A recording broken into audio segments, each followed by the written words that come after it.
Thanks very much for staying with us. Time now for Eye on Africa with me, Georgia Calvin-Smith. Tonight, protesters in South Africa gather outside of a meeting in Durban of regional leaders demanding that they fetch their people. Frustration continues to fester on all sides as Pretoria tries to both repair fractured relationships with its continental neighbours whilst also placating the powerful anti-migrant movement at home.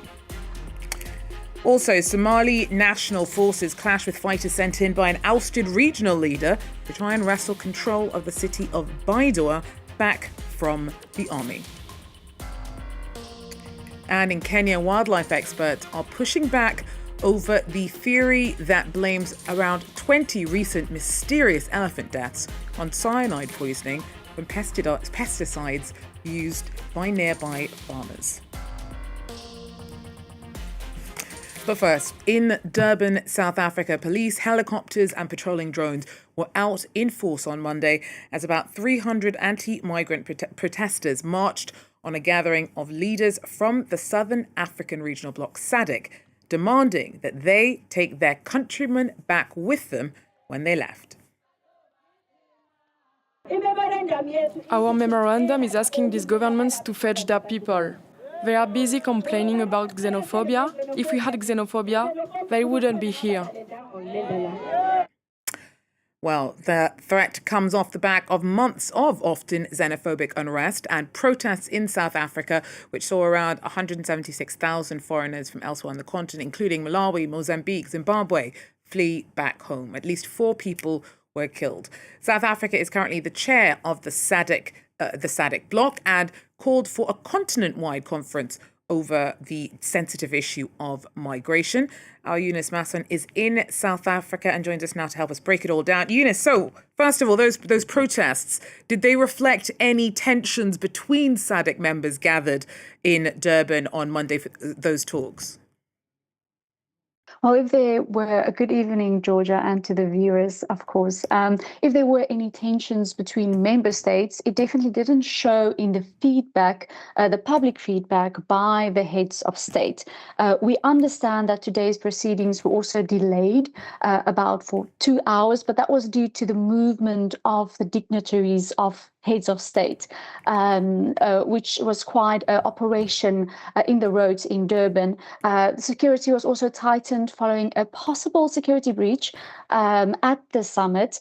2 Congolese and 1 Zimbabwean was arrested when they presented false information when they wanted to enter the summit.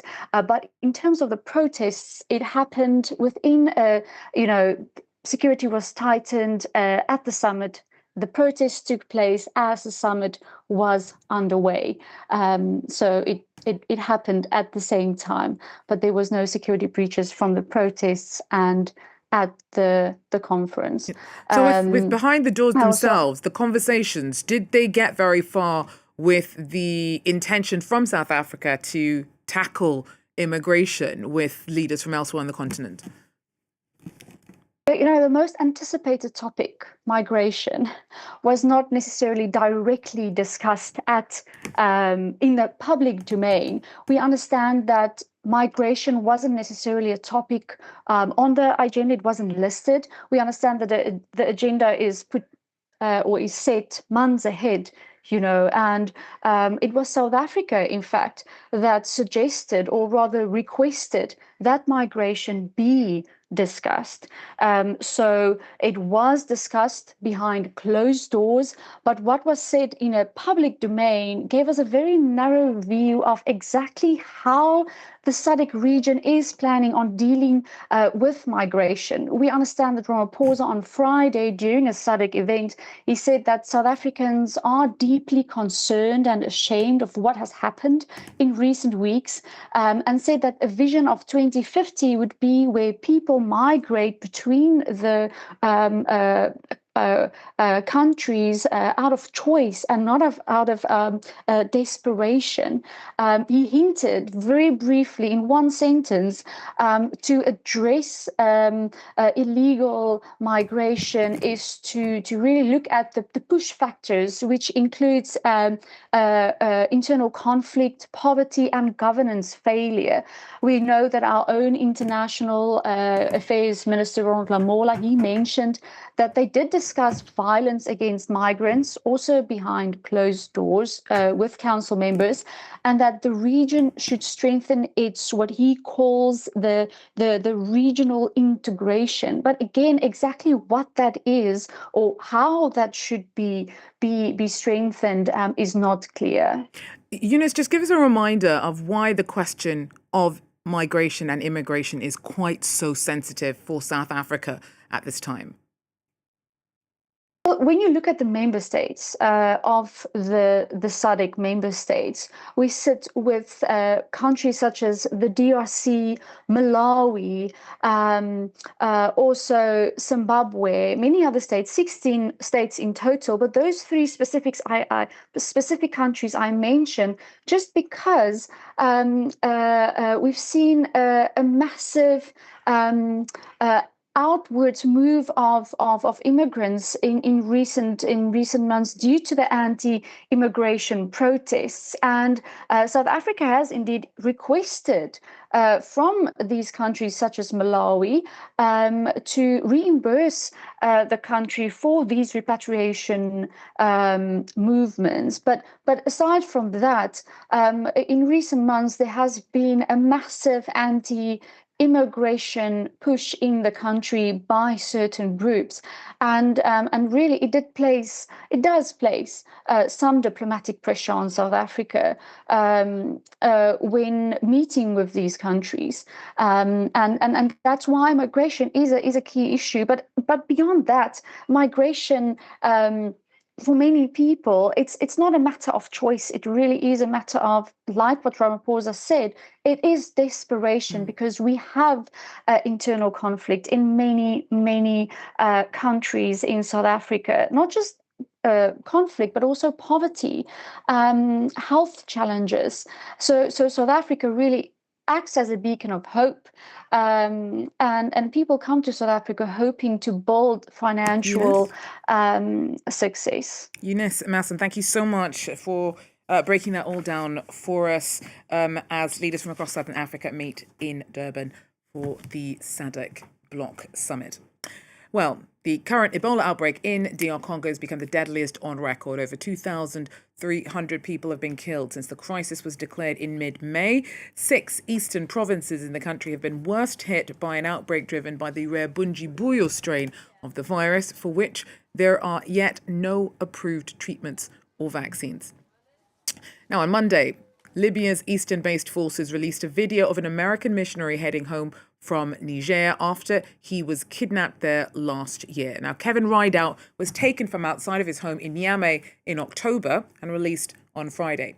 Libyan military commander Khalifa Haftar's administration says that they helped arrange Rideout's release from his captors, who were an Islamic State affiliate. It's not clear what, if anything, was traded in exchange for Rideout's release.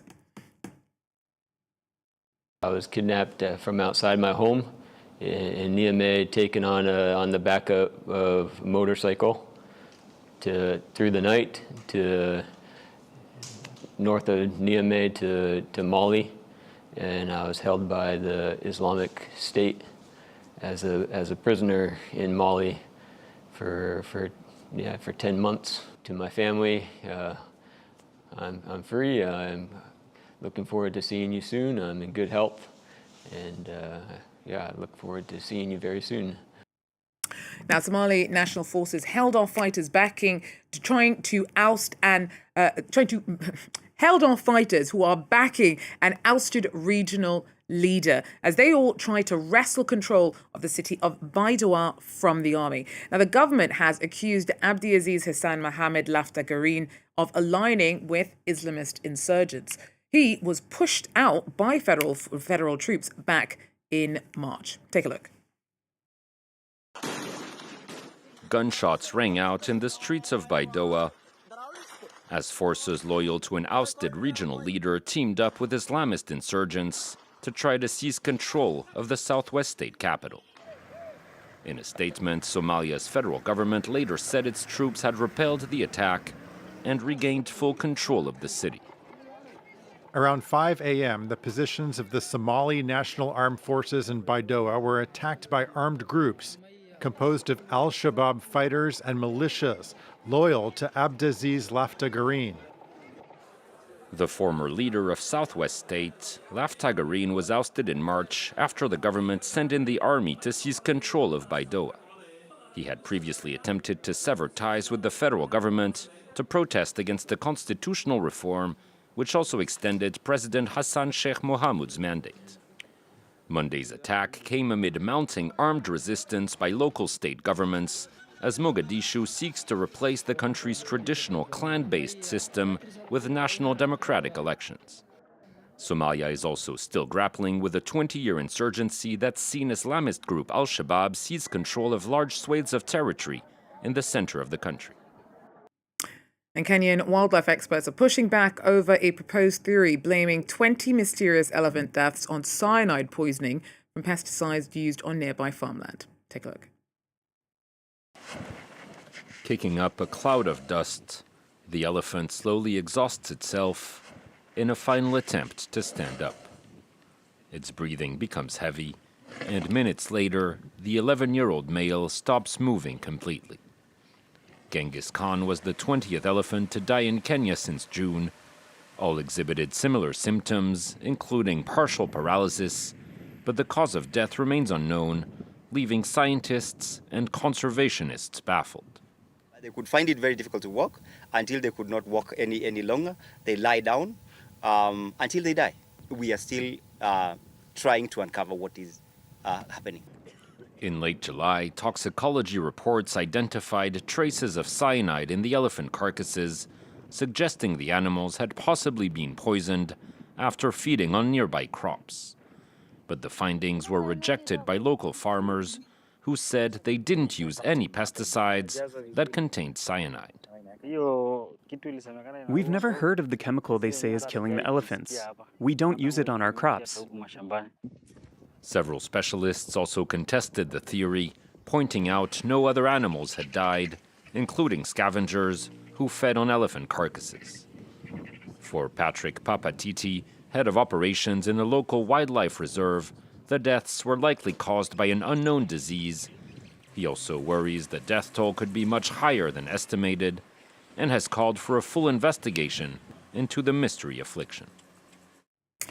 Well, finally, to leave you hopefully on something a little bit more cheerful, we'll leave you with images of Cameroonians gathered in Yaoundé on Monday giving a hero's welcome and celebrating the national football team's win of their first Women's Africa Cup of Nations. The squad met by hundreds of supporters on the tarmac on their return from Morocco following their beating of Malawi 3-0 in Sunday's final to claim the 2026 WAFCON trophy. That's it for Eye on Africa. Thanks for joining us. Do so again. Take care.